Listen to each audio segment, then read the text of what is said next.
حياتك الخاصة دنيا كانت فيها تقلبات ولم تكن سهلة يعني، لكن في زواجك مع السيد عبد القادر أيام العسل غلبت على أيام السم أم العكس؟ طاقتي. وهو شوف بالنسبة لشهر العسل راه كيحاول الكوبل سورتو الراجل انه يكون عسل، فهمتي.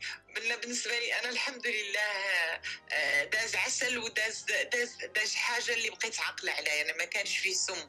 ولكن الحياة الزوجية فيها دي وديبا، طالعة نازلة، فيها سم فيها عسل، ولكن ماشي داك السم القاصح، فهمت يعني. فيها خلافات بسيطة جدا في الحياة اللي هي في الأصل كتحل الحياة ما بين الزوجين. صحيح دنيا، واش كيستحمل زوجك تقلباتك المزاجية؟ شوف أنا برج الجوزاء.